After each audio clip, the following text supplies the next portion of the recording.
ويهدي من يشاء إلى صراط مستقيم صدق الله العظيم۔ جامعہ محمود المدارس مسوری غازی آباد کے اس عظیم الشان اجلاس میں جو امن عالم کانفرنس کے عنوان سے منعقد کیا جا رہا ہے، مجھے یہ سعادت نصیب ہو رہی ہے کہ میں آپ سے گفتگو کروں۔ آج مدرسے کی طرف سے امن عالم کی کانفرنس منعقد کرنے کی ضرورت کیوں پیش آ رہی ہے؟ جہاں تک امن عالم کا تعلق ہے، اس کی ذمہ داری اللہ تعالیٰ کی طرف سے آخری نبی پر اور آخری امت پر ڈالی گئی تھی۔ آخری نبی کو امن عالم کا پیغمبر بنایا گیا تھا اور آخری امت کو امن عالم کے قیام کے لیے اٹھایا گیا تھا۔ آخری پیغمبر حضرت محمد مصطفیٰ صلی اللہ علیہ وسلم کو ایک ایسے دور میں برپا کیا گیا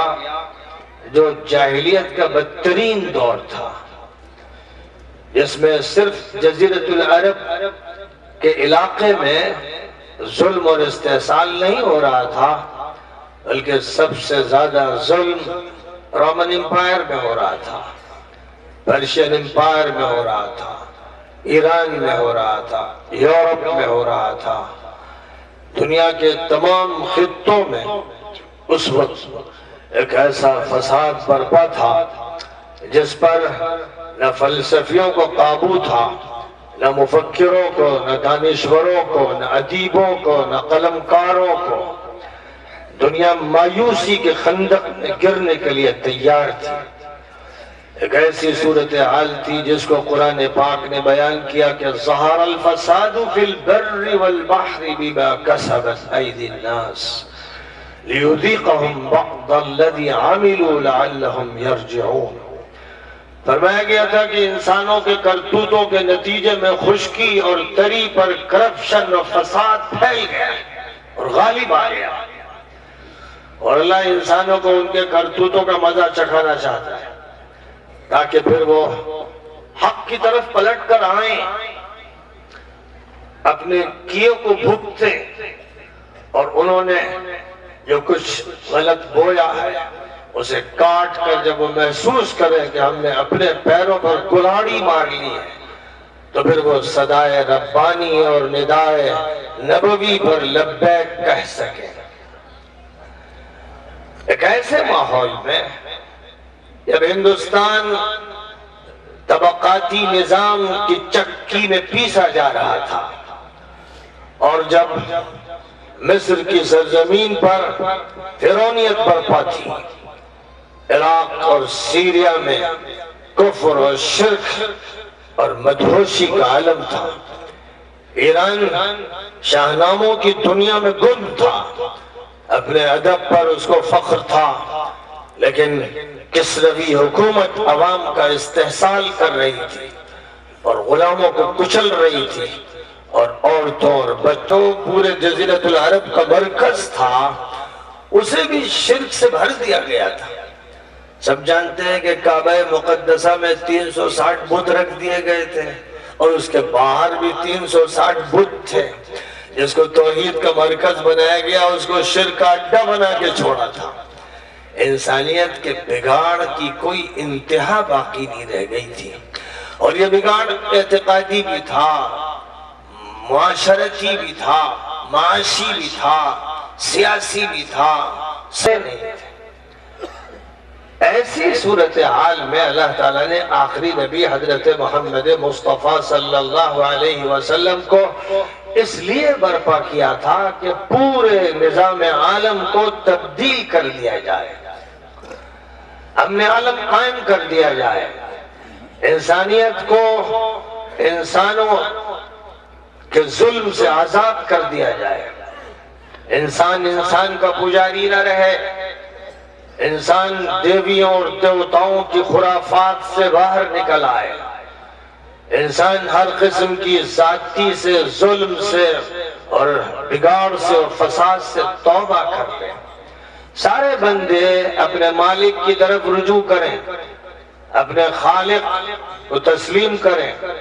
اپنے معبود کی عبادت کریں اور اپنے اصل حاکم کی حکومت کے شہری بننے کے لیے تیار ہو جائیں۔ پوری انسانیت کے لیے، دنیا کے ہر خطے کے لیے، اگلے ہر دور کے لیے، زندگی کے ہر مرحلے کے لیے جس پیغمبر کو اللہ تعالیٰ نے مبعوث فرمایا وہ پیغمبر محمد عربی علیہ السلام ہے، جن کے بارے میں فرمایا هو الذي ارسل رسوله بالهدى ودين الحق ليظهره على الدين كله ولو كره المشركون۔ وہ اللہ ہے جس نے اپنے رسول کو ہدایت دے کر اور دین برحق دے کر اس لیے بھیجا کہ وہ تمام ادیان، مذاہب، فلسفوں، نظریات، طریقوں اور نظاموں پر غالب آ جائے اور اس دین متین کو غالب کر دے۔ چوتھی صدی اچھے حال سے نہیں گزری تھی۔ عیسیٰ علیہ السلام جو بنی اسرائیل کے آخری پیغمبر تھے، ان کے ساتھ تو یہ ظلم یہودیوں نے کیا کہ وہی پال جو ہمیشہ انہیں ستاتا رہا اور دکھ دیتا رہا، ان کی آسمان پہ اٹھائے جانے کی جو حقیقت تھی اس کو بھی چھپانے کے لیے اور ایک ڈرامہ رچنے کے لیے 3 دن کے بعد وہ سامنے آیا اور یہ کہنے لگا کہ عیسیٰ مسیح آسمان سے نمودار ہوئے اور مجھ سے کہنے لگے او پال تو کب توبہ کرے گا؟ تو میں کانپ گیا اور پھر میں نے ان کو مان لیا۔ یہ ڈرامہ کر کے وہ عیسائیوں کے پاس آیا اور عیسائی عوام اپنی نادانی میں، اپنی سادگی میں اس عیار کے شکار ہو گئے، اور یہ وہ عیار ہے جس نے عیسائیت کو تبدیل کر کے چھوڑا، توحید کے مذہب کو شرک کا مذہب بنایا، تثلیث کا مذہب بنایا۔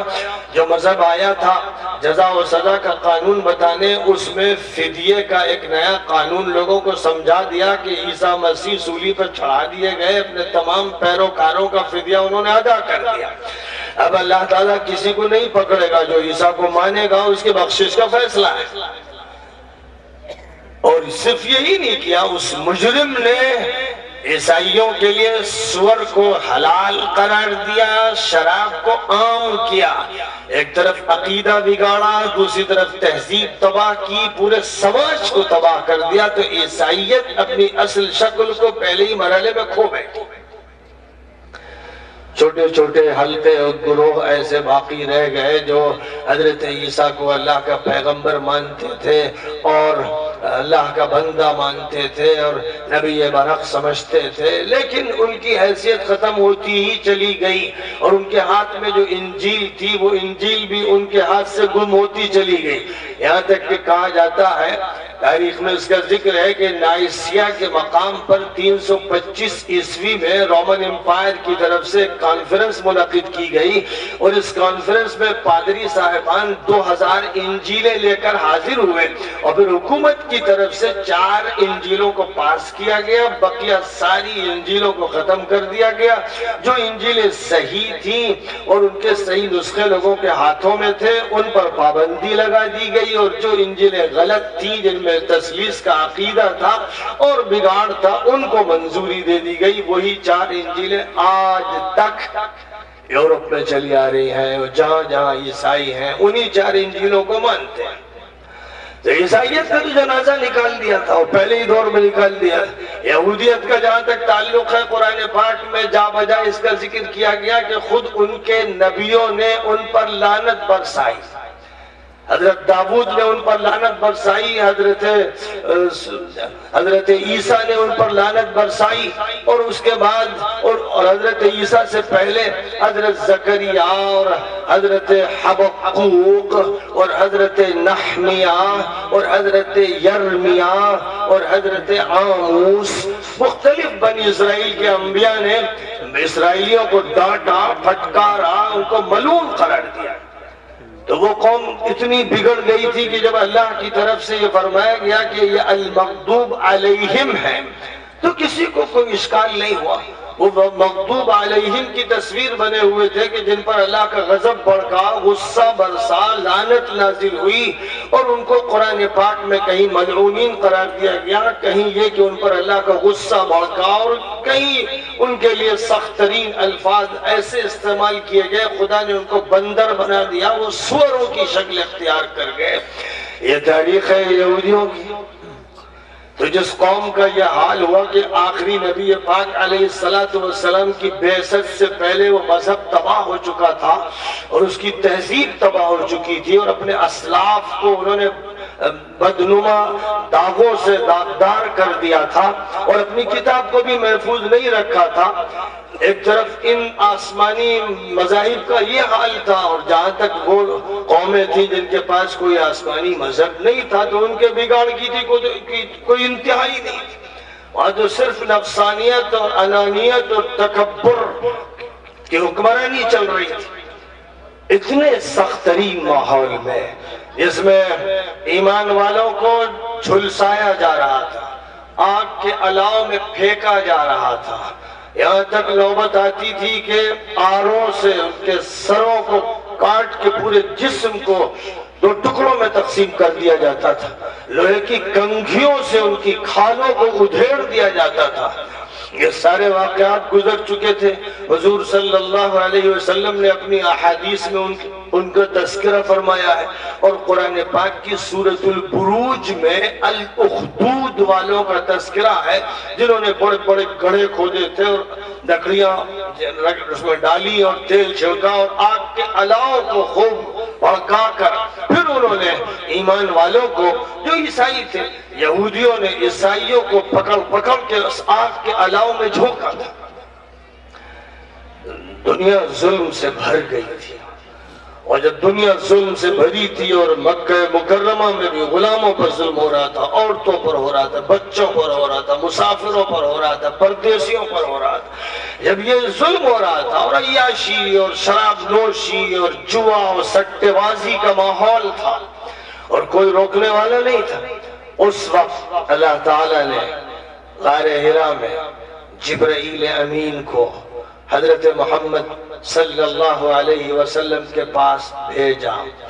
قرآن کے جن بولوں کے ساتھ بھیجا ان میں فرمایا گیا بسم اللہ الرحمن الرحیم اقرأ بسم ربک الذی خلق خلق الانسان من علق اقرأ وربک الاکرم الذی علم بالقلم علم الانسان ما لم يعلم. پڑھو اللہ کے نام سے جو بہت مہربان و نہایت ہی کرم فرمائے. پڑھو اپنے پروردگار کا نام لے کر اور اس کی صفات و ذات پر یقین رکھتے ہوئے جس نے پیدا کیا، جس نے انسان کو خون کی ایک پھٹکی سے پیدا کیا. پڑھو اور تمہارا پروردگار بہت کرم فرمانے والا اور عطا فرمانے والا ہے، جس نے قلم کے ذریعے سکھایا اور انسان کو وہ سارے علوم عطا فرمائے جن سے انسان واقف نہیں تھا. یہ سب سے پہلی بات اللہ کی طرف سے اپنے آخری نبی سے ارشاد فرمائی گئی. دنیا میں عیاشی ہو رہی ہے، ظلم ہو رہا ہے، استحصال ہو رہا ہے، غلط حکومتیں ہیں، غلط عہدیدار و منصبدار ہیں، شراب نوشی ہے، ہر طرح کا بگاڑ و فساد ہے. اس کے لیے پڑھو سے کیا ہوگا؟ بظاہر ایسا لگتا ہے کہ اگر ایسے ماحول میں کہا جائے کسی ٹیم سے، کسی طبقے اور جماعت سے کہ پڑھو، تو خیال یہ ہوگا کہ بھائی ہمارے پڑھ لینے سے کیا دلی کی حکومت بدل جائے گی؟ کیا ہمارے پڑھ لینے سے ظلم ختم ہو جائے گا؟ کیا ہمارے پڑھ لینے سے دادری کا واقعہ نہیں ہوگا؟ کیا ہمارے پڑھ لینے سے ملک پرسکون ہو جائے گا؟ کیا ہمارے پڑھ لینے سے امن قائم ہو جائے گا؟ کیا ہمارے پڑھ لینے سے حالات دیگرگوں ہو جائیں گے؟ کیا ایسا ہوگا؟ ایسا ہوتا تو کتنے پڑھنے والے پڑھ چکے اور گزر چکے، ان کے پڑھنے سے کیا ہو گیا؟ 150 سال سے دیوبند میں دارالعلوم قائم ہے تو اس کے قیام سے کیا ملک کی قسمت بدل گئی؟ اور 125 سال سے لکھنؤ میں ندوۃ العلماء قائم ہے تو کیا اس سے قسمت بدل گئی؟ اور علی گڑھ میں مسلم یونیورسٹی قائم ہے تقریباً 125 سال سے تو کیا اس نے ملک کی قسمت بدل دی؟ سوال ہے. ظاہر ہے کہ یہ سوال اگر کیا جائے تو اس کا جواب تو دینا پڑے گا نا. کہ فرمایا جا رہا اقرا، پڑھو، اور یہ بات فرمائی جا رہی اس حالت میں جس کے بارے میں خود قرآن کہہ رہا ہے ظہر الفساد فی البر والبحر بما کسبت ایدی الناس، لوگوں کے کرتوتوں کے نتیجے میں خشکی پر، تری پر، یعنی سمندروں میں، دریاؤں میں، خشکی پر، ہر جگہ کرپشن ہی کرپشن ہے۔ تو کرپشن کے ازالے کے لیے آخری نبی صلی اللہ علیہ وسلم کو جو مہم سونپی گئی وہ پڑھنے کی مہم تھی۔ یہ کون سی پڑھائی تھی؟ اس پڑھائی کے اندر کون سے معجزے تھے؟ کون سی بجلیاں کون رہی تھیں؟ کون سے بادل گرج رہے تھے؟ یہ پڑھائی کیسی انقلابی پڑھائی تھی؟ کیا چیز اللہ تعالیٰ نے اس پڑھائی کی قسمت میں رکھی تھی؟ اور اس پڑھائی سے جزیرۃ العرب میں کون سی تبدیلی آنی تھی؟ کسی کے ذہن میں بھی اس وقت نہیں آ سکتا تھا۔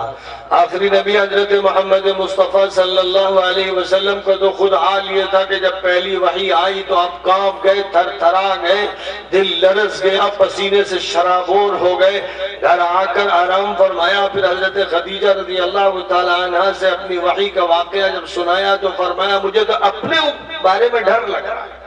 ایسا لگ رہا ہے کہ میں برداشت نہیں کر سکوں گا، میرا ہارٹ فیل ہو جائے گا۔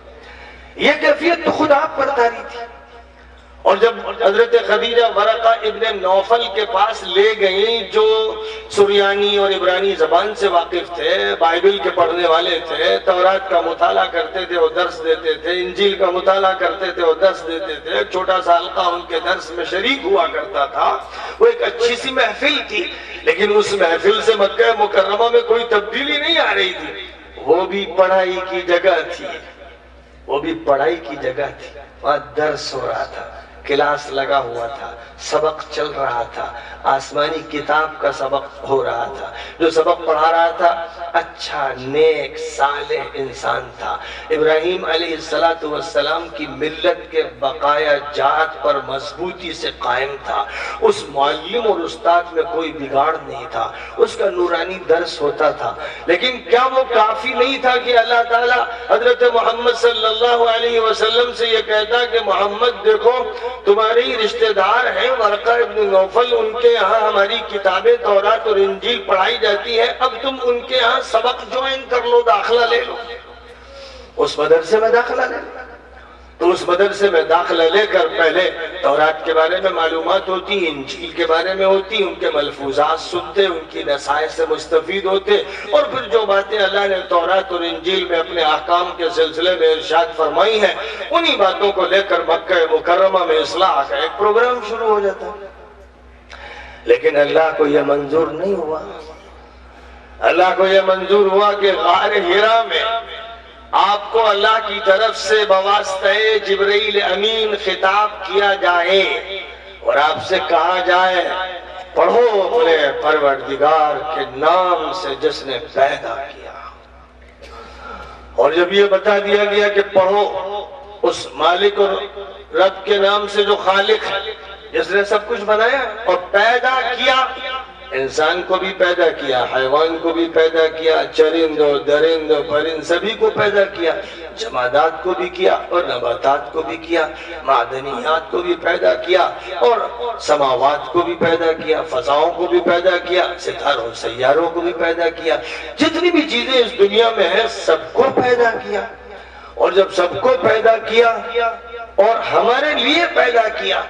وَمَا خَلَقَ لَكُم مَّا فِي الْأَرْضِ جَمِيعًا، جو بھی زمین میں ہے تمہارے لیے پیدا کیا ہے۔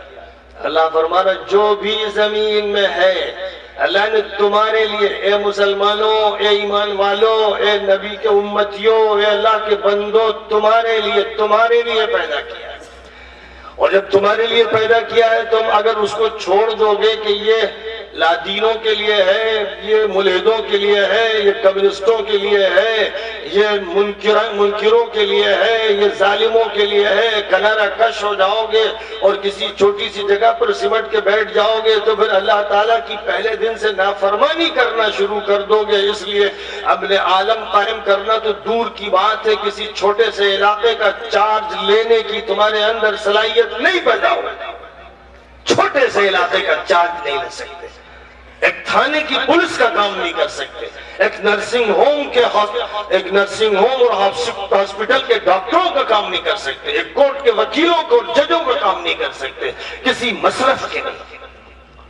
کسی مصرف کے نہیں، صرف جی سکتے ہو، اپنی جان ڈھو سکتے ہو، چارہ کھا سکتے ہو، باڑے میں رہ سکتے ہو اور کسی طرح زندگی کے اس بوجھ کو ڈھو سکتے ہو، اس سے زیادہ کوئی کام تمہارے بس میں نہیں، تم نے اپنی حالت ایسی کر لی ہے۔ تو اللہ نے اپنے نبی پاک علیہ السلام سے کہا کہ خالق کائنات کی موجودات و مخلوقات کو پڑھنا شروع کرو، اللہ کی نشانیوں کو پڑھو، اللہ کی اس دنیا کو پڑھو، آسمانوں کو پڑھو، زمین کو پڑھو، اس کی تہوں کو پڑھو، اس کے سیال و جامد مادوں کو پڑھو، فضا میں اس نے جو کچھ بکھیر رکھا ہے اس کو پڑھو، اس پر غور کرو۔ ان فی خلق السماوات والارض واختلاف اللیل والنہار لآیات لأولی الالباب الذين يذكرون الله قياما وقعودا وعلى جنوبهم ويتفكرون في خلق السماوات والأرض ربنا ما خلقت هذا باطلا سبحانك فقنا عذاب النار۔ بے شک آسمانوں، فضاؤں اور زمین کی تخلیق میں، رات و دن کی گردش میں بڑی نشانیاں ہیں عقل مندوں کے لیے۔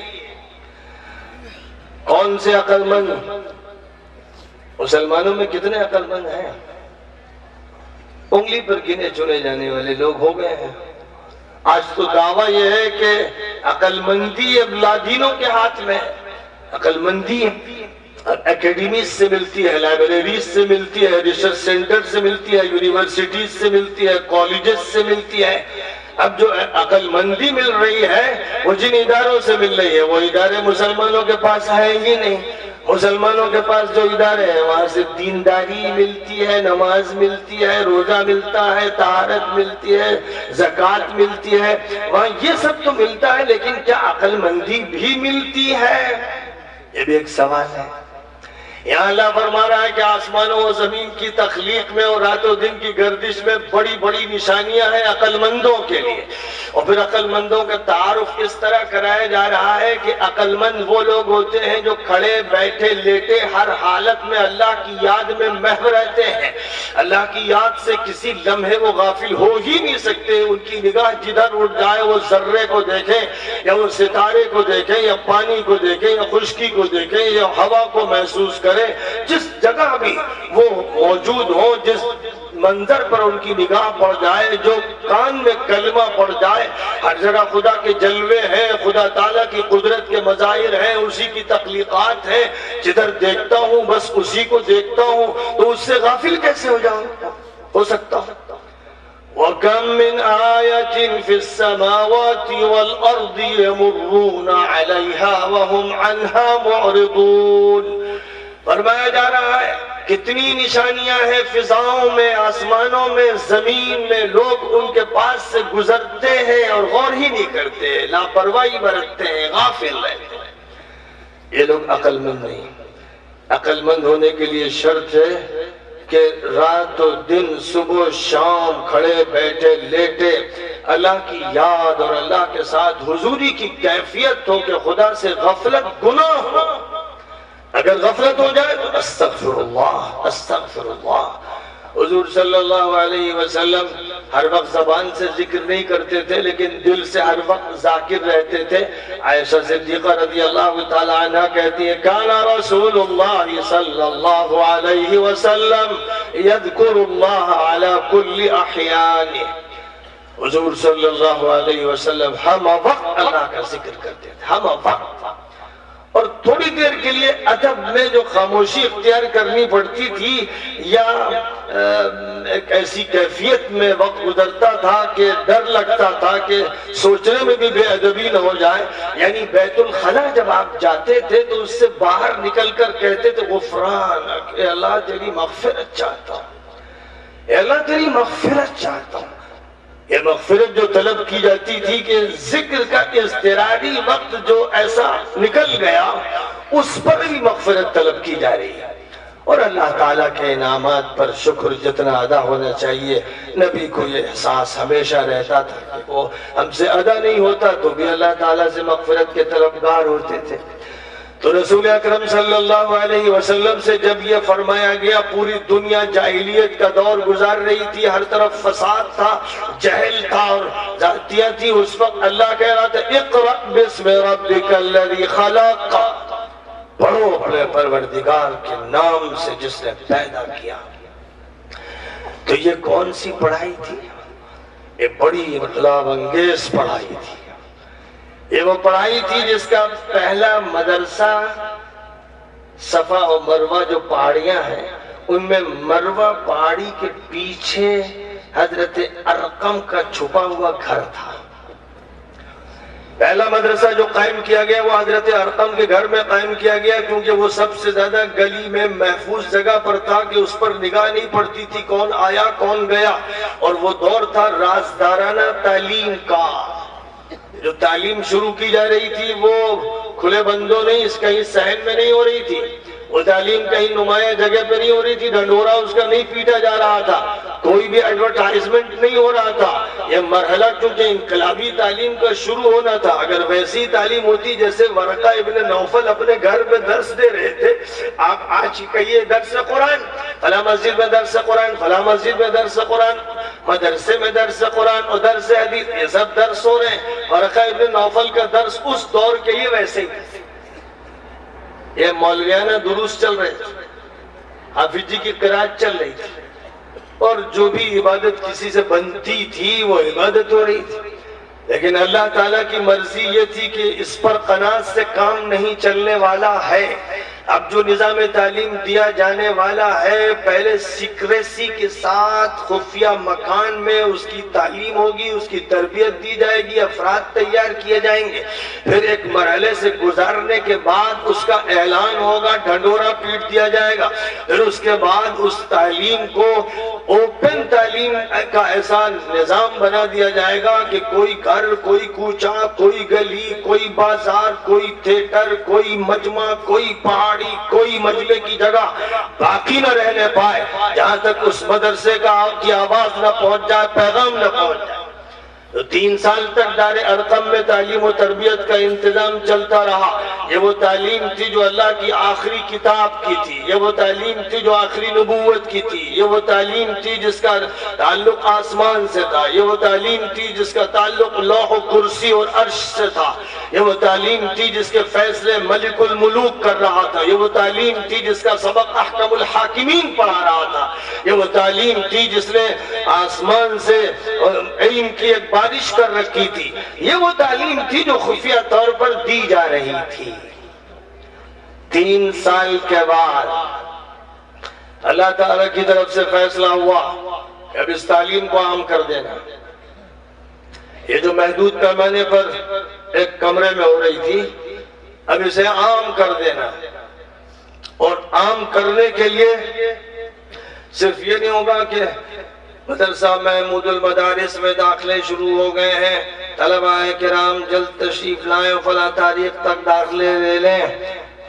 دارالعلوم میں داخلوں کی تاریخ طے کر دی گئی ہے، اس کے بعد جو آئے گا اس کا داخلہ نہیں ہوگا۔ یہ اعلانات نہیں تھے، اعلانات بھی انقلابی اور ایسے زوردار تھے کہ جس سے پورا مکہ مرتعش ہو گیا، زلزلہ آ گیا، بھونچال آ گیا، انقلاب کی ایسی صدا لگائی گئی، ایسا سائرن بجایا گیا، ایسا بگل بجا دیا گیا کہ لگا کہ جنگ چھڑ گئی۔ نبی صلی اللہ علیہ وسلم کعبہ مقدسہ میں حجر اسود کی سیدھ میں جو پہاڑی صفا کے نام سے تھی اس پر چڑھ گئے، اور اس پر چڑھ کر آپ نے جاہلیت کے دور کی معروف چیخ لگائی۔ پرانے دور میں جب کسی بات کا شور بچانا ہوتا، یہ ہوتا کہ ہنگامی حالات، ایمرجنسی نافذ کر دی گئی ہے، کرفیو کا آرڈر ہے، ایسی کوئی صورتحال ہو، اس کے اعلان کے لیے جو طریقہ اختیار کیا جاتا تھا، کوئی لشکر حملہ آور ہونا چاہتا ہے، اس موقع پر جو کہا جاتا تھا وہ تھا یا صباحا، آج مائک لگے ہوئے اس جلسے میں دور تک آواز پہنچ رہی ہے. نبی پاک علیہ السلام کی آواز اتنی طاقتور، اتنی بلند، اتنی پاٹدار تھی کہ آپ نے جب یہ چیخ لگائی ہے تو مکہ مکرمہ کا پورا شہر نکل پڑا، ایک شور بچ گیا. جتنے بھی مکانات تھے، محلے تھے، سب سے لوگ ٹوٹ پڑے، بوڑھے، جوان، مرد، عورتیں، بچے. کیا ہو گیا؟ کعبہ مقدسہ اور صفا کی پہاڑی کے بیچ میں مجمع کھڑا ہوا ہے اور حضور صلی اللہ علیہ وسلم پہاڑی پر، اور آپ یہ فرماتے ہیں کہ اے لوگوں، اگر میں یہ کہوں کہ پہاڑی کے پیچھے ایک لشکر دشمن کا آ پہنچا ہے اور تم پر وہ حملہ آور ہوا چاہتا ہے تو تم میری بات مانو گے؟ سارا مجمع کہنے لگا مانیں گے مانیں گے. ظاہر ہے کہ 40 سالہ زندگی میں کبھی آپ پر جھوٹ کا تجربہ ہوا ہی نہیں تھا. آپ نے بھول کر بھی جھوٹ نہیں بولا تھا، ہمیشہ سچ بولا. آپ امین کہلاتے تھے، آپ صادق کہلاتے تھے، آپ ہی امانت دار تھے، آپ ہی صداقت شعار تھے. آپ کے پاس لوگ امانتیں جمع کرتے تھے، آپ پر اعتبار تھا. پورے قریش کو، ہر قبیلے کے فرد کو، بنی ہاشم کے فرد پر سب کو اعتبار تھا. تو ایسی شکل میں آپ نے پہلے ان کے اعتبار کا فائدہ اٹھاتے ہوئے اقرار کروا لیا، اور جب یہ اقرار کروا لیا تو آپ نے فرمایا انی نذیر لکم بین یدی عذاب شدید. اے لوگوں، میں ایک سخت ترین عذاب سے ڈرانے کے لیے آج تمہارے سامنے آیا ہوں. لوگوں، میں تمہیں آگاہ کر رہا ہوں، خبردار کر رہا ہوں کہ اگر تم نے اپنی صورتحال کو نہیں بدلا تو خدا کا عذاب آ کے رہے گا. اگر اسی طرح تم رہے کہ ظلم ہوتا رہا، عیاشی ہوتی رہی، فحاشی ہوتی رہی، شراب نوشی ہوتی رہی، جوا چلتا رہا، سینما کے اڈے بنے رہے اور ان کے اشتہارات لگتے رہے اور تم اپنی آنکھوں سے ان کے اڑیا پوسٹر دیکھتے رہے، تمہاری عورتیں اور لڑکیاں برہنہ ہو کر پھرتی رہیں اور تمہارے کسی کمزور انسان پر ظلم ہوتا رہا، تم یہ تماشے دیکھتے رہے، تو یاد رکھو تم پر عذاب آئے گا. یہ بات حضور پاک علیہ السلام نے جزیرۃ العرب کے کیپٹل مکے میں کہی تھی، اور میں اسی کو انڈیا کے کیپٹل دلی میں کہہ رہا ہوں. جو بات وہ تھی وہی بات یہ ہے، اور یہی بات واشنگٹن میں کہی جائے گی، پیرس میں کہی جائے گی، برلن میں کہی جائے گی، لندن میں کہی جائے گی، ماسکو میں کہی جائے گی، دنیا کے ہر کیپٹل میں کہی جائے گی. ظاہر ہے کہ ایک وہ دور تھا 7ویں صدی کی جاہلیت کا، اور ایک 21ویں صدی کی جاہلیت ہے جو اس سے زیادہ بھیانک ہے، اس سے زیادہ خوفناک ہے، اس سے زیادہ مجرم ہے، اس سے زیادہ ظالم ہے. اس وقت یہ فرمایا گیا تھا کہ خشکی اور تری میں کرپشن پھیل گیا. آج سب سے زیادہ کرپشن فضا میں پھیل گیا، سیٹلائٹ میں پھیل گیا، جہازوں میں پھیل گیا، راکٹس میں پھیل گیا، اور بمباری کرنے والے جہازوں کے اندر سب سے زیادہ کرپشن اور فساد پھیل گیا. آسمانوں پر سے بموں کی بارش کر کے آج کے دور میں انسانوں کے چتھڑے اڑائے جا رہے ہیں. آج جیسا دور تاریخ انسانی نے کبھی نہیں دیکھا. ہلاکو اور چنگیز بھی مات کھا گئے. نئے دور کے ہلاکو اور نئے دور کے چنگیز اس 7ویں صدی ہجری کے ہلاکو اور چنگیز سے زیادہ خوفناک، خطرناک، قاتل و مجرم یہ آدم خور بھیڑیے ہیں. ان کو انسان کا خون لگ گیا ہے. یہ ہے دور جاہلیت. نبی کھڑے ہوئے صفا کی پہاڑی پر اور لوگوں سے کہا انی نذیر لکم بین یدی عذاب شدید. میں تم کو سخت ترین عذاب کی دھمکی دینے آیا ہوں، ڈرانے آیا ہوں، آگاہ کرنے آیا ہوں، خبردار کرنے آیا ہوں. صاف کھول کے بات کر رہا ہوں، لگی لپٹی نہیں کہتا ہوں. یہ صدا تھی. ظاہر ہے کہ ہر دور میں اللہ کے پیغمبروں نے اپنے اپنے علاقے میں یہی صدا لگائی تھی. حضرت نوح نے اپنی قوم سے یہی کہا تھا، حضرت ہود نے اپنی قوم سے یہی کہا تھا، حضرت صالح نے اپنی قوم سے یہی کہا، حضرت شعیب نے اپنی قوم سے یہی کہا، حضرت لوط نے اپنی قوم سے یہی کہا، حضرت ابراہیم نے کہا، حضرت موسیٰ نے کہا. سارے پیغمبر اپنی قوم کو جب مخاطب کرتے تھے تو بتاتے تھے انی لکم نذیر مبین. وہاں کے بتاتے تھے میں خدا کی طرف سے آگاہ کرنے آیا ہوں، خبردار کرنے آیا ہوں. اور خبردار کرنے کا مقصود کیا ہے،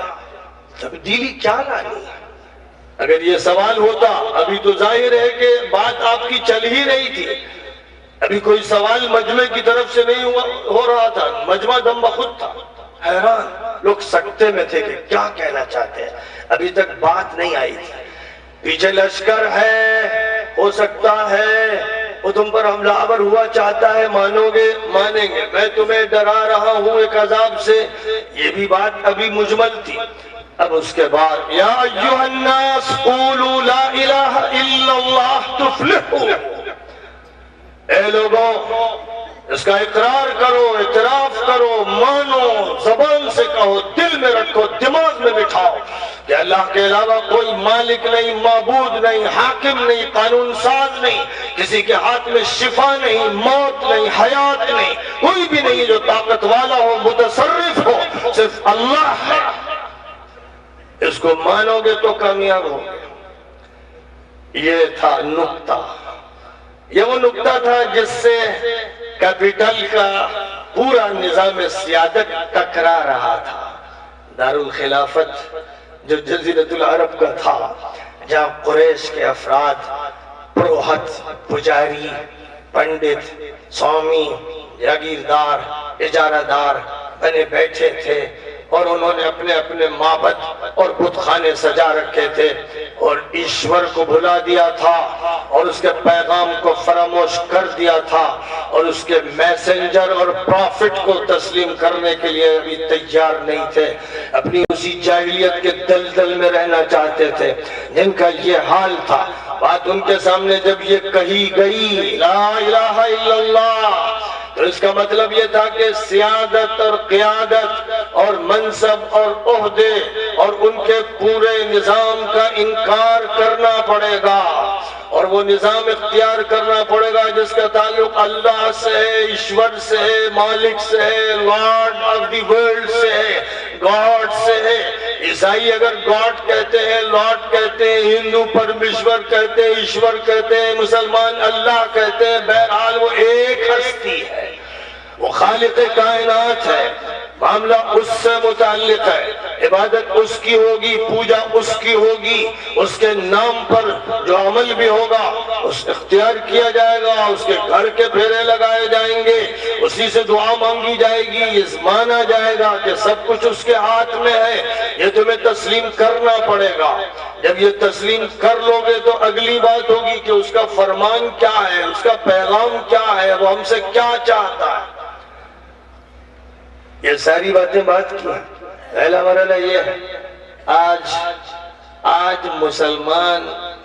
افسوس یہ ہے کہ بڑی اکثریت دور جاہلیت کی طرف واپس چلی گئی ہے، اور جو لوگ غیر مسلم ہیں وہ تو ظاہر ہے کہ جیسے پہلے تھے غیر مسلم، آج بھی غیر مسلم ہے، اور اللہ تعالیٰ کی طرف سے جو کلمہ لا الہ الا اللہ عطا فرمایا گیا، یہ غیر مسلموں کے لیے عطا فرمایا گیا، کیونکہ جب نبی پاک علیہ السلام یہ کلمہ لے کر اٹھے تو آپ کے علاوہ کوئی فرد تھا ہی نہیں جو اس کلمے کا جاننے والا اور ماننے والا تھا۔ آپ نے جب اس کلمے کا تذکرہ کیا تو خدیجہ نے مانا، اور زید نے مانا، اور علی نے مانا، اور ابو بکر نے مانا، اور ورقہ نے مانا، سب سے پہلے تو انہوں نے ہی مانا۔ اس طرح سے جو لوگ اس جاہلی نظام کا حصہ بنے ہوئے تھے اور جن کے توہمات اور خرافات تھے اور جو اسی ماحول کے پروردہ تھے، ان کے اندر سے لا الہ الا اللہ توڑ توڑ کے افراد لاتا رہا اور اس حلقے سے جوڑتا رہا، اور اس کے بعد ان کو یہی کام سونپا گیا کہ اب وہ لا الہ الا اللہ ہر کوچے تک پہنچا دیں، ہر بازار میں، ہر مجمع میں، ہر پہاڑی پر، ہر وادی میں اسی کو سنائیں، یہ حکم ہوا تھا۔ مدرسہ 3 سال تک جو سیکریسی کے ساتھ رازدارانہ طور پر چل رہا تھا، اس کو سامنے بھی آیا گیا، اور سامنے بھی ایسا نہیں کہ کسی ایک محلے یا ایک شہر کے لوگ جان جائیں، بلکہ اس طرح سامنے لایا گیا کہ پورے مکے میں ہلچل مچ جائے، اور مکہ کیپٹل بھی تھا اور سب سے بڑی منڈی تھی، سارے تاجر اپنا اپنا مال لے کر مکے آتے تھے، سب سے زیادہ یہی کمائی ہوتی تھی۔ خود مکے والوں کا حال قرآن میں یہ بیان کیا گیا ہے، کہ جب گرمی کا زمانہ ہوتا تو وہ سفر کرتے سیریا کا، اور سیریا میں گھومتے پھرتے، چرچز کو دیکھتے، کلیسا کو دیکھتے، بازاروں میں جاتے، ایکسپورٹ امپورٹ کرتے، اور جب زمانہ آ جاتا سردی کا تو یمن چلے جاتے، اور پھر یمن میں جا کر کاروبار کرتے، ملتے ملاتے۔ تو یمن جزیرۃ العرب کے بالکل ساؤتھ میں ہے، اور سیریا بالکل نارتھ میں ہے، اور جزیرۃ العرب سے وہ باہر ہے، اور یمن بھی اس وقت باہر تھا۔ اس پورے علاقے میں خود قریش پھر رہے تھے، اس لیے جب یہ ہلچل مچا، شور مچا، زلزلہ برپا ہوا تو فطری بات تھی کہ آواز ہر قبیلے میں پہنچ گئی، جو لوگ آتے تھے ان تک پہنچ گئی، اور جو جاتے تھے ان سے پہنچ گئی۔ لإيلاف قريش إيلافهم رحلة الشتاء والصيف فليعبدوا رب هذا البيت الذي أطعمهم من جوع وآمنهم من خوف۔ قریش بڑے خوگر ہیں جاڑے و گرمی کے سفروں کے۔ یہاں یہ نہیں بیان کیا گیا کہ کس علاقے میں سفر ہوتا تھا، لیکن اس کی تفسیر میں ذکر کر دیا گیا کہ ایک سفر سیریا کا، شام کا ہوتا تھا، ایک سفر یمن کا ہوتا تھا، اور صرف انہی میں محدود نہیں رہتا تھا، اور جن جن علاقوں میں چاہتے تھے جاتے تھے۔ تو جب اعلان مکہ مکرمہ میں صفا کی پہاڑی پر کیا گیا کہ جو مدرسہ قائم کیا گیا تھا دار ارقم میں، اس مدرسے کو کھول دیا گیا، پوری انسانیت کے لیے اس مدرسے کا اعلان ہو گیا۔ دعوت جو دی گئی وہ تمام آبادی کو دی گئی، ہر کس و ناکس کو دی گئی، ہر گاؤں ماہ کو دی گئی، ہر مرد و عورت کو دی گئی، ہر جوان و بوڑھے کو دی گئی۔ سب کو سنا دیا گیا کہ اب آغاز یہاں سے، لا الہ الا اللہ۔ تو نبی پاک علیہ السلام نے مکہ مکرمہ کے اس دوسرے دور میں جو عمل کیا، یاد رکھو مسلمانوں، جب تک دلی میں یہ عمل نہیں ہوگا، اور جب تک یہی عمل حضور والا کولمبو میں نہیں ہوگا، اور یہی عمل جب تک یورپ کے ایک ایک کیپٹل میں اور امریکہ اور روس میں نہیں ہوگا، اور جب تک یہ عمل دنیا کے ہر خطے میں نہیں ہوگا، نبی پاک علیہ السلام کے اسوے اور طریقے اور سنت پر عمل شروع ہی نہیں ہوگا، اور سیکریسی کا دور باقی رہے گا۔ تو اگر یہ مان لیجئے کہ یہ سیکریسی کی دور میں آپ چل رہے ہیں، رازدارانہ دور ہے، مدرسہ محمودیہ ایک کمرے کے اندر، ایک کوٹری کے اندر، ایک تہخانے کے اندر ہے، کسی کو بھی پتہ نہیں کہ کوئی مدرسہ چل رہا ہے، اگر ایسا ہے تو ٹھیک، پھر یہ وہ مرحلہ ہے۔ لیکن اگر وہ مرحلہ گزر گیا تو اس مرحلے کے گزرنے کے فوراً بعد، رازداری کے مرحلے کے فوراً بعد، علل اعلان دنیا کی اقوام، دنیا کے قبیلوں، دنیا کی تمام برادریوں، تمام طبقات تک بات پہنچنا ضروری ہے، حکم۔ فرمایا گیا فاصدع بما تؤمر وأعرض عن المشركين إنا كفيناك المستهزئين۔ بات کھل کر کیجئے، مشرکوں سے اعراض کیجئے، پرواہ ان کی مت کیجئے، ان سے مت بھیڑیے، ان سے مت لڑیے، ریاکشن میں مت آئیے، اپنا کام کیے جائیے، جو مذاق اڑائیں گے ان سے ہم نمٹ لیں گے، یہ فرمائیں گے۔ اور یہی وہ دور ہے، یہی وہ دور ہے جس میں پھر دیکھا گیا کہ بلال کو مکے کی سڑک پہ گھسیٹا جا رہا ہے، یہی وہ دور ہے جس میں دیکھا گیا خباب کو انگاروں پہ لٹایا جا رہا ہے، یہی وہ دور ہے جس میں دیکھا گیا سمیہ کے برچھا مارا جا رہا ہے، یہی دور ہے جس میں دیکھا گیا کہ عمار و یاسر کو ستایا جا رہا ہے، یہی وہ دور ہے جس میں دیکھا گیا کہ عثمان جیسے غنی کو بھی نہیں بخشا جا رہا ہے، یہی وہ دور ہے جس میں ابو بکر جیسے معزز انسان کو لوگ مل کے اتنا مارتے ہیں کہ ان کا پہچاننا مشکل ہو جاتا ہے، یہی وہ دور ہے کہ نبی کے گلے میں کبھی پھندا ڈال دیا جاتا ہے اور کبھی حالت سجدہ میں ان کی پیٹھ پر اوجڑی رکھ دی جاتی ہے، یہی وہ دور ہے۔ لیکن اس دور میں پالیسی بدلتی نہیں کہ اگر یہ ظلم ہو رہا ہے تو آواز دھیمی کر دی جائے، دعوت کے سر کو بند کر دیا جائے، کھل کر بات نہ کی جائے، پھر دوبارہ دار ارقم میں واپس چلے جائیں، ایسا نہیں ہو رہا ہے۔ یہی ہے طریقہ رسول، اور ایک رسول کا نہیں، قرآن سینکڑوں آیات میں ہر پیغمبر کا یہی طریقہ بتاتا ہے خوب یاد رکھیے کہ جب تک یہ طریقہ زندہ نہیں ہوگا عقلوں کو اور دلوں کو آپ فتح نہیں کر سکیں گے، اور کبھی کوئی واقعہ فلاں جگہ اور کبھی فلاں جگہ پیش آئے گا، کبھی دادری میں اور کبھی مظفر نگر میں اور کبھی کہیں، تو آپ کے کلیجے پھٹنے لگیں گے اور منہ میں جھاگ آنے لگے گا اور آپ مایوسی کے عالم میں ادھر ادھر بھاگیں گے اور بے چین و پریشان ہو جائیں گے۔ حالانکہ اللہ کی طرف سے فرمایا گیا ہے کہ اگر کچھ نہیں کرو گے تو یہ سزائیں ہیں، یہ عتاب ہے، یہ پٹائی ہے جو ہم کر رہے ہیں، وہ نہیں کر رہے ہیں۔ اور اگر تم ہمارے دائی بن جاؤ گے، کارکن بن جاؤ گے، خادم بن جاؤ گے، ہمارے دین کی نصرت کے لیے کھڑے ہو جاؤ گے، تو تم دیکھو گے اپنی آنکھوں سے کہ ہماری رحمتیں نازل ہوں گی، عنایتیں برسیں گی، نصرتیں اتریں گی، فرشتے آئیں گے۔ مسلمانوں کے ذمے خوب سن لیجئے، یہ اللہ کے نبی کا نظام ہے، سارے انبیاء کا نظام ہے، قرآن کا یہی طریقہ کار ہے۔ اے مسلمانوں، طے کر لو، قسم کھا لو کہ کوئی فرد بشر کیرالہ سے کشمیر تک بچے گا نہیں جس کے سامنے ہم توحید کا کلمہ سنا نہ دیں گے، اس کا مطلب سمجھا نہ دیں گے، اللہ کی عظمت دل میں اتار نہ دیں گے، جب تک ہم آخری نبی کا تعارف کرا نہ دیں گے اور آخرت کی فکر پیدا کر نہ دیں گے اور اچھے اخلاق کا سبق دے نہ دیں گے، جب تک یہ مرحلہ نہیں گزرے گا اس وقت تک ہم یہ سمجھیں گے کہ اللہ کی نگاہ ہم سے پھری ہوئی ہے اور اللہ ہم سے ناراض ہے۔ اللہ کہتا ہے کہ تم اٹھو، کھڑے ہو، میری بندگی کرو، میری بندگی کی دعوت دو، سب کو دو، اس لیے کہ دعوت سب کے لیے ہے، قرآن سب کے لیے، شریعت سب کے لیے، نبی سب کے لیے، اسلام سب کے لیے۔ تم نے اس کو اجارہ داری کر کے اپنے مدرسوں میں سمیٹ لیا، خانقاہوں میں سمیٹ لیا، مسجدوں کی دیواروں میں اس کو بند کر دیا۔ اللہ اس سے ناراض ہے۔ یہ دین اللہ نے سب کے لیے دیا تھا کہ اس کو پہنچاؤ، حجت اس کی قائم کر دو کہ کوئی فرد بشر یہ کہہ نہ سکے کہ ہمیں نہیں معلوم کہ توحید کیا ہے، رسالت کیا ہے، آخرت کیا ہے، یہ کہنے کا موقع نہ رہے۔ رسلا مبشرین ومنذرین لئلا یکون للناس علی اللہ حجت بعد الرسل،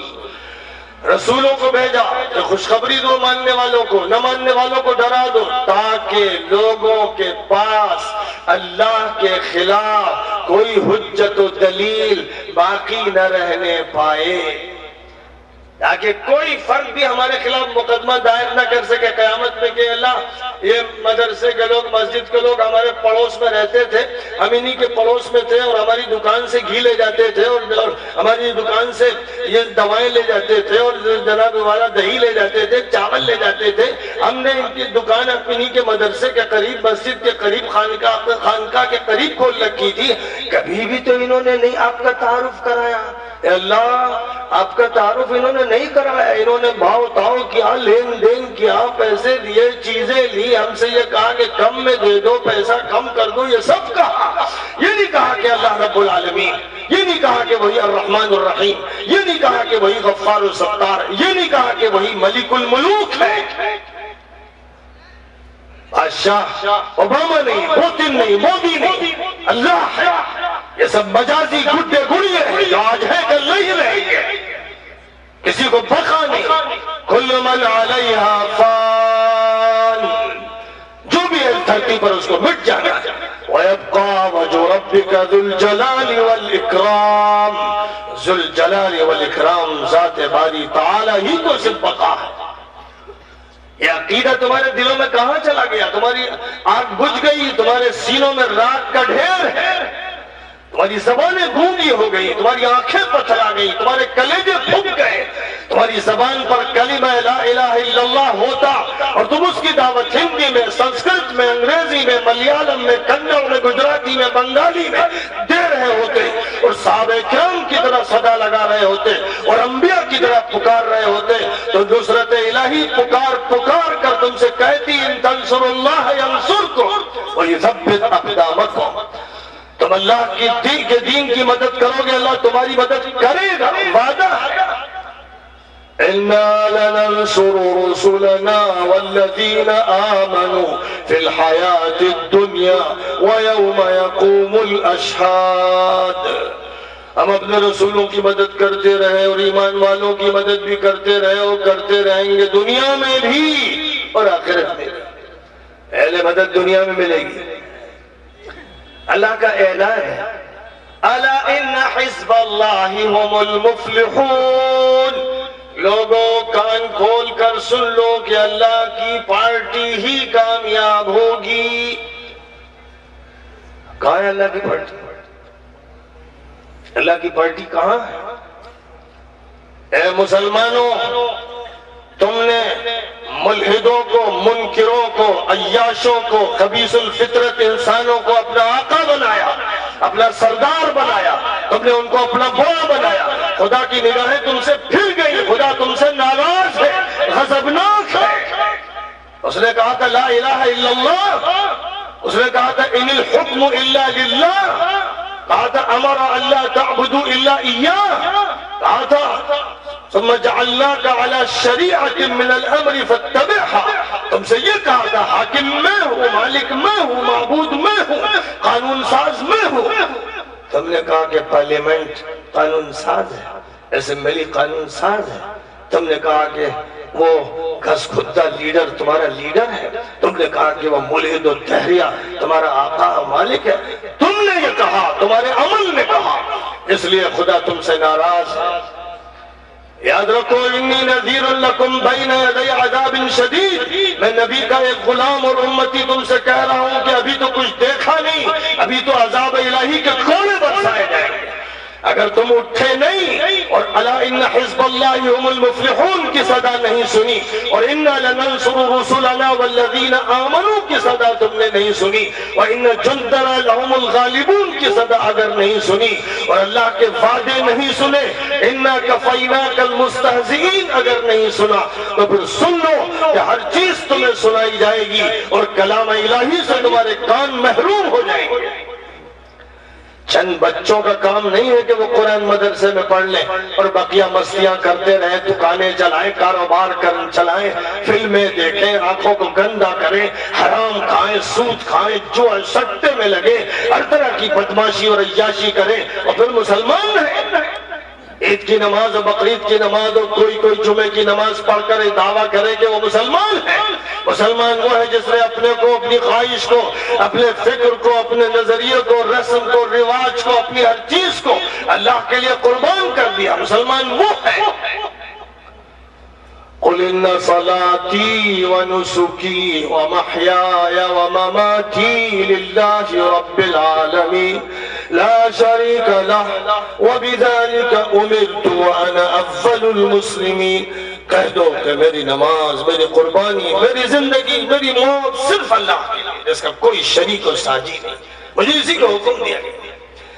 جس دن یہ طے کر لو گے مسلمانوں، بڑے بڑے مجمع جمع کرتے ہو، رام لیلا گراؤنڈ کو بھر دیتے ہو، یہ سارے ڈرامے اور مظاہرے ہیں، ان میں کوئی طاقت نہیں ہے۔ جب تعداد کی طاقت نہیں تھی، صرف ابو بکر تھے اور صرف زید تھے اور صرف بلال تھے اور صرف خدیجہ تھی اور صرف سمیہ تھی اور صرف عمار تھے اور صرف یاسر تھے، تو مکے میں ہلچل مچی ہوئی تھی۔ آج تمہاری اتنی بڑی بھیڑ ہے اور تمہارے لوگوں کو کچل کچل کے مار دیا جاتا ہے، تباہ کر دیا جاتا ہے، ظلم کا لنگا ناچ ہو رہا ہے۔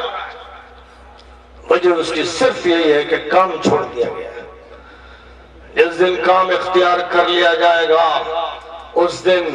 ادھر چیلنج چلا جائے گا۔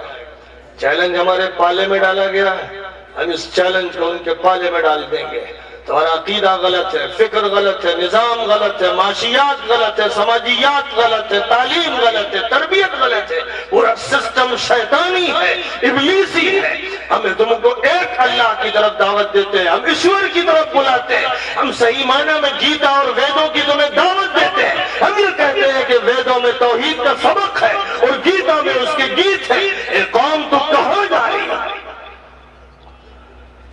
جب یہ بات ان کو سناؤ گے، قرآن کے بول ان تک پہنچاؤ گے اور نبی کا تعارف منتقل کرو گے اور کلمہ لا الہ الا اللہ کی سربلندی کے لیے فکر مند ہو جاؤ گے، تو اللہ کو تم پر پیار نہیں آئے گا؟ جو آدمی تمہارا کام دوڑ دوڑ کے کرے تو تمہیں اس سے محبت ہو جاتی ہے کہ کتنی فکر میری کر رہا ہے، جوتی بھی سیدھی کرتا ہے، کپڑے پہنوانے لگتا ہے، وضو مجھے کرا دیتا ہے، ہاتھ پیر میرے دباتا ہے، کتنا یہ عزیز ہے۔ ظاہر ہے کہ فطرت ہے۔ تو اللہ کا کام کرو گے، اللہ کا نام لو گے، اللہ کی تسبیح پڑھو گے، اللہ کے اسماء حسنہ سناؤ گے، ہر کافر و مشرک کے کان میں کلمہ توحید ڈال دو گے، پیغمبروں کو تعارف کراؤ گے تو اللہ کو پیار نہیں آئے گا۔ ایسے لوگوں سے اللہ محبت کرتا ہے، پھر ان کو نصرت ملتی ہے، پھر ایسا حال ہوتا ہے کہ قرآن پاک میں تو کیا عظیم نصرت کا تذکرہ فرمایا گیا ہے کہ حیران ہو جاتی ہیں عقلیں۔ ان الذین قالوا ربنا اللہ ثم استقاموا تتنزل علیہم الملائکہ ألا تخافوا ولا تحزنوا وأبشروا بالجنة التي كنتم توعدون نحن أولياؤكم في الحياة الدنيا وفي الآخرة ولكم فيها ما تشتهي أنفسكم ولكم فيها ما تدعون نزلا من غفور رحيم۔ جو لوگ یہ کہیں گے کہ ہمارا رب، ہمارا مالک، ہمارا خالق، ہمارا پروردگار، نگہداشت فرمانے والا، دیکھ ریکھ کرنے والا، ربوبیت کا جو صاحب ہے اور مالک ہے اللہ، کہیں گے ڈنکے کی چوٹ پر کہیں گے، ہر جگہ کہیں گے ثم استقاموا،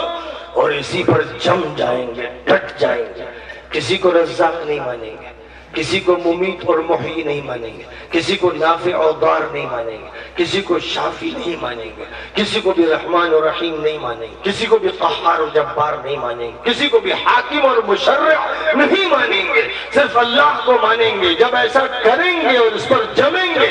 فرمایا تتنزل علیہم الملائکہ، ان پر فرشتے اتریں گے، ان پر، یہاں یہ نہیں کہ صرف نبیوں پر اترتے ہیں، یہاں تو عام ایمان والوں کا تذکرہ ہے کہ جو لوگ ایسا کریں گے ان پر فرشتے اتریں گے، اور فرشتے کیا کہیں گے؟ اللہ تخافوا ولا تحزنوا، مت ڈرو، مت ڈرو، کسی حکومت سے، کسی طاقت سے، کسی ایجنسی سے مت ڈرو، انسانوں سے مت ڈرو، طاقت سے مت ڈرو، اللہ سے ڈرو۔ ولا تحزنوا، اور جو کچھ چلا گیا اس پر رنج میں مت گھلو، جو ہونا تھا سو ہو گیا، رنج میں مت گھلو، دل چھوٹا مت کرو۔ فرمایا اللہ تخافوا ولا تحزنوا وابشروا بالجنة التي كنتم توعدون، اور جنت کی خوشخبری دو۔ اور اس کے بعد فرمایا نحن اولیاؤکم فی الحیاة الدنیا، دنیا کی زندگی میں ہم تمہارے ولی ہیں، ہم ولی ہیں، فکر مت کرو۔ کوئی بڑا حاکم وقت کا وزیر اعظم کسی سے کہہ دے میں آپ کے ساتھ ہوں، آپ ڈریے نہیں، اور میں پھولے نہیں سماتا ہوں۔ ایک انسان یہ کہہ دیتا ہے جس کے ہاتھ میں اقتدار ہے تو وہ پھولے نہیں سمجھتا بڑا پشتیبان مل گیا۔ یا احکم الحاکمین، اللہ کہہ رہا ہے کہ میرا کام کرو، مجھے مانو، تو فرشتے اترتا، کسی سے نہیں ڈرتا، امید بھی اللہ سے، خوف بھی اللہ کا، اور اللہ کا خادم بن جاتا ہے، اللہ کا کارکن ہے، یہ اللہ کی پارٹی کا ممبر ہے، یہ اللہ کی بنائی ہوئی جماعت کا فرد ہے، یہ اللہ کے نبیوں سے تعلق رکھتا ہے، فرشتوں سے اس کی دوستی ہے۔ آسمان پر فرشتے اس کے لیے دعا کر رہے ہیں۔ جو یہ تعلیم حاصل کر رہا ہے، مدرسے میں داخل ہونا ضروری نہیں اس کے لیے، جو یہ تعلیم حاصل کر رہا ہے دکان پر بھی اور مکان میں بھی اور کارخانے میں بھی، اگر کلمہ لا الہ الا اللہ کے معنی اور مطلب کو سمجھنے میں لگے ہیں، اور جہاں جہاں جس مسئلے کی ضرورت پیش آتی ہے اہل علم سے اس کو پوچھتے ہیں اور عمل کرتے چلے جاتے ہیں، تو آپ مدرسہ قرآنی کے طالب علم ہیں، اور آپ مدرسہ محمدی کے طالب علم ہیں، اور اگر آپ اس کے طالب علم ہیں تو فرشتے آپ کے لیے پر بچھا رہے ہیں، اور فرمایا گیا حدیثوں میں کہ چونٹیاں بلوں میں آپ کے لیے دعا کر رہی ہیں، مچھلیاں دعا کر رہی ہیں، فرشتے آپ کے لیے دعا کر رہے ہیں، پھر کیا کمی رہ جاتی ہے؟ اس لیے میرے بزرگوں، بھائیوں اور دوستوں، امن عالم کا جہاں تک تعلق ہے، امن عالم کی ضمانت قرآن نے دی ہے، حدیث نبوی نے دی ہے۔ نبی پاک علیہ السلام اسی لیے مکہ مکرمہ میں اٹھے تھے کہ مکہ جو نافع دنیا ہے، دنیا کا مرکزی مقام ہے، یہاں سے وہ تحریک تعلیم کی اور تربیت کی اٹھائی جائے گی، جو انقلابی تعلیم ہوگی، جس کا ہر طالب علم ایک انقلابی شخصیت بن جائے گا، جو پوری دنیا میں صدا لگاتا چلا جائے گا، بڑی بڑی حکومتوں کے کمانڈروں سے خطاب کرے گا تو پھر اس کے قد کو اور اس کے خچر کو اور اس کے پیوند لگے کپڑوں کو دیکھا نہیں جائے گا، اس کے وہ الفاظ ہوں گے جو تاریخ میں رقم ہو جائیں گے اور سنہرے حروف سے لکھے جائیں گے۔ سعد ابن ابی وقاص چیف کمانڈر کے ایک چھوٹے سے کمانڈر اور سفیر، ربعی ابن عامر تھے جو ایران کے chief of army staff Rustam کے دربار میں اس حالت میں پہنچے تھے کہ چاروں طرف سنتری کھڑے تھے، فوجی تھے، قالینیں بچھی ہوئی تھی، گاؤں تکیے لگے ہوئے تھے اور ننگی تلواریں چمک رہی تھی دھوپ کی کرنوں میں۔ اس میں ربعی ابن عامر چھوٹے قد کے خچر پر چلتے چلے گئے اور اس کے بعد جب اس تک پہنچے اور اس نے کہا کیسے آئے، متکبرانہ مغرورانہ انداز میں اس نے دیکھا کہ یہ غلام جیسا آدمی چلا آ رہا ہے، کپڑوں پہ پیبند لگے ہوئے، چھوٹے قد کا ہے، خچر پہ چلا آ رہا ہے دربار میں، یہ مسلمانوں کا سفیر و نمائندہ ہے، تو اس نے مذاق اڑاتے ہوئے کہا کیسے آئے۔ تو حضور پاک علیہ السلام جس انقلاب کے لیے آئے تھے خوب سمجھ لیجئے، سن لیجئے، اپنے دل پر لکھ لیجئے۔ اگر اتنا کام آپ نے صرف کر لیا کہ اس صحابی کے کلمات کو اپنے دل پر لکھ لیا اور اس جلسے سے اٹھے اور مہم شروع کر دی ہو کہ اب یہی کام ہونا ہے، تو پھر اس جلسے کی کامیابی میں پھر کوئی شک شبہ ہی نہیں۔ ربیع ابن عامر نے کہا اللہ ابتعثنا لنخرج من شاء من عبادة العباد إلى عبادة الله وحده ومن ضيق الدنيا إلى سعتها ومن جور الأديان إلى عدل الانو اور اللہ کے بندوں کو بندوں کی بندگی اور غلامی سے نکال کر اللہ کی بندگی میں داخل کر دیں۔ لرزا دینے والی بات۔ اور چیف کمانڈر تو اپنے جیسے انسان کا غلام بن کر ایک انسانوں کے وضع کردہ نظام کا محافظ بنا ہوا ہے، تو اپنی گردن پر تو نے اپنے آقاؤں کے جوئے ڈال رکھے ہیں اور غلاموں کے غلام۔ تو سن لے کہ ہم لوگ انسانوں کی آزادی کے لیے اٹھے ہیں، ہم غلامی کے جوئے توڑنے کے لیے، زنجیروں کو کاٹ کے پھینک دینے کے لیے اٹھے ہیں۔ ہم اس لیے اٹھے ہیں کہ تمام انسانوں کو، عرب کے ہو یا عجم کے، چائنا کے ہو یا امریکہ کے، پوری دنیا کے انسانوں کو انسانوں کی غلامی سے نکال کر اللہ کی غلامی میں داخل کریں گے اور تمام مذاہب کے ظلم سے نکال کر اسلام کا عدل انصاف عطا کریں گے اور دنیا کی تنگیوں سے نکال کر دنیا کی وسعتیں اور آخرت کی وسعتیں عطا کریں گے۔ اتنے زبردست کلمات ہیں، اتنی طاقت پر مبنی ہیں، ایسا عقیدہ ہے فولادی کہ بات یہ ہے کہ وہ ہل کے رہ گیا ہو۔ اس میں کوئی شک نہیں کہ مورخین کا بیان ہے کہ وہ ہل گیا، اس کے وجود پر زلزلہ طاری ہو گیا۔ یہ وہ حقائق تھی، یہ وہ زبان حقانی تھی اور یہ کردار تھا جس کردار کی ترجمانی زبان کر رہی تھی،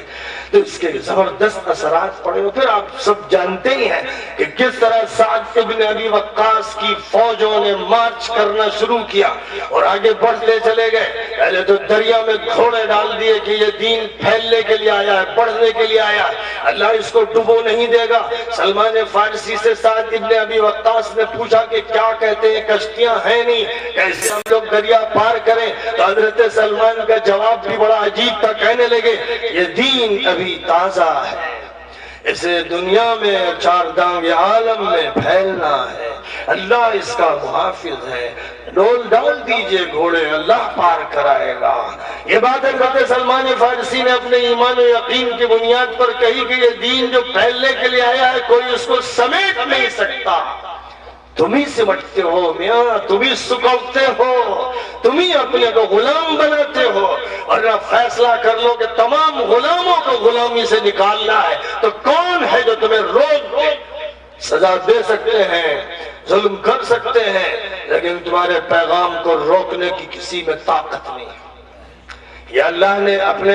کلمے میں طاقت رکھی ہے، یہ کلمہ لا الہ الا اللہ، جس کے بارے میں تعلو ولا یعلی علیہ، یہ بلندی کے لیے آیا ہے۔ اللہ کا فیصلہ ہے کہ اسے بلند ہونا ہے، اسے چھوڑ دیتے ہیں لوگ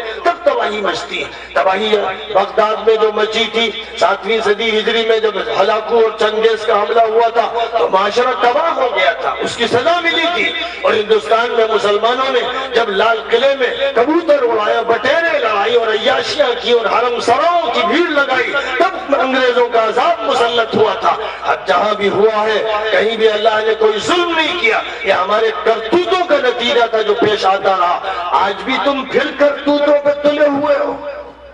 آج پھر تمہارے جوان فلمیں دیکھ رہے ہیں اور موبائل میں اور یہاں فوٹو دیکھتے ہیں، چیٹنگ کرتے ہیں، گانے سنتے ہیں۔ آج بھی ان کے اندر سپاہیوں میں جذبات نہیں پیدا ہوتے، آج بھی وہ دین کے داعی نہیں بنتے، آج بھی تمہارے بڈھے مایوس بیٹھے ہوئے ہیں اور لڑکوں لڑکیوں کی شادیوں میں فضول خرچیوں میں لگے، یا وہ مایوس ہیں جو اپنے لڑکوں لڑکوں کی شادیاں کر نہیں پا رہے۔ آج بھی تمہارے پیٹ میں حرام لقمے جا رہے ہیں، آج بھی تم سود کھاتے ہو، رشوت کھاتے ہو، سب کچھ ہونے کے باوجود یہ کرتے ہو تو تم اللہ سے کہتے ہو اللہ عذاب جلدی دے۔ اپنی زبان حال سے یہ کہہ رہے ہو، اس سے نکلنا پڑے گا، اور جس دن اس سے نکلنے کا فیصلہ ہندوستان میں انشاءاللہ ہو جائے گا تو پھر طلوع صبح ہونا شروع ہو جائے گی، رات کی تاریکی چاک ہو جائے گی، اور غار حرا سے دوبارہ سورج نکلے گا، اور اقرا بسم ربک الذی خلق کے سبق ہر مدرسے میں پڑھائے جانے لگیں گے، اور پھر دار ارقم کھل کر سامنے آ جائے گا، اور اس کے طلبہ صرف 4-5 اور صرف قوم مسلم کے لوگ نہیں ہوں گے، ہر فرد بشر، ہر غیر مسلم، ہر طبقے کے انسان اس کا طالب علم بنے گا، چاروں لاچار بنے گا، دیر سے آئے گا یا سویرے آئے گا، بہرحال اس کو داخل ہونا ہے۔ اور وہ وقت آئے گا کہ اللہ تعالیٰ کی آیت کریمہ اور سورۃ النصر گویا کہ دوبارہ منطبق ہوگی اور امت اس کی مصداق بنے گی۔ اذا جاء نصر اللہ والفتح ورأيت الناس يدخلون في دين الله أفواجا فسبح بحمد ربك واستغفر إنه كان توابا۔ جب اللہ کی نصرت آ جائے گی، فتح آ جائے گی، اپنی آنکھوں سے دیکھ لو گے کہ جوک در جوک لوگ اس دین متین میں داخل ہو رہے ہیں، تو پھر بس اللہ کا حکم یہ ہوگا کہ تسبیح پڑھو، اللہ سے استغفار کرو۔ عہد اول میں مکہ فتح ہوا تو اللہ تعالیٰ نے نبی پاک علیہ السلام سے یہ فرمایا تھا، اور پھر ظاہر ہے کہ سیریا فتح ہوا، عراق فتح ہوا، ایران فتح ہوا، مصر فتح ہوا، ہر علاقہ فتح ہوا، تو اذا جاء نصر اللہ والفتح کا مژدہ سنا دیا گیا۔ اور محمد الفاتح نے جب استنبول فتح کیا تو گویا یہ آیت پھر منطبق ہو گئی، اور محمد ابن قاسم نے جب سندھ فتح کیا تو یہ آیت کریمہ پھر منطبق ہو گئی، اور جب یہ ہوا اور ہو رہا اور ہوگا، آیت کریمہ بار بار منطبق ہوتی رہے گی۔ قرآن ہر دور کے لیے اترا ہے، صرف ماضی کی کہانیاں بیان کرنے کے لیے نہیں آیا ہے۔ اگر چاہتے ہو کہ قرآن کے مصداق بن جاؤ تو قرآن کی آیتوں کے آئینے میں اپنے کو ڈھال دو، سانچوں میں ڈھال دو، اور یہ طے کر لو کہ ہم قرآن پاک کو مضبوطی سے تھامیں گے، اور نبی اکرم صلی اللہ علیہ وسلم کی ہر حدیث اور ہر سنت اور سیرت کے ہر پہلو کو مضبوطی سے پکڑ لیں گے، اور پھر اس اسلام و دین متین کا غلغلہ پوری قوت کے ساتھ ہر جگہ بلند کریں گے، بغیر کسی خوف کے اور بغیر ماضی کے کسی رنج کے ہم اللہ کے اس کلمے کو منتقل کرتے رہیں گے۔ یقین کے ساتھ کہا جا سکتا ہے کہ حالات اتنی تیزی سے بدلیں گے، اتنی تیزی سے بدلیں گے کہ جن کو تم سمجھتے تھے یہ کٹر دشمن ہیں، ایسے لوگ کے جو تلوار لے کر قتل کرنے تمہارے بزرگوں کو نکلنے کا ارادہ کرتے تھے یا نکلتے تھے، وہ اسلام کی جھولی میں پکے پھل کی طرح گریں گے۔ تاریخ پھر عمر کو دہرائے گی، اور تاریخ پھر حمزہ کو دہرائے گی، اور تاریخ پھر کسی دور کے اکرمہ اور سہیل اور ہند اور فلاں فلاں کو دہرائے گی۔ تاریخ کا کام یہی ہے کہ وہ دہراتی ہے اپنے کو۔ اگر چاہتے ہو کہ تاریخ اپنے کو دہرائے تو پھر تم پیچھے پلٹ کر عہد نبوی میں چلے جاؤ، صحابہ کرام کی صحبت میں بیٹھو، اولیاء اللہ کا قلب اور جگر اپنے اندر پیوست کر لو، اور سے وہ تعلق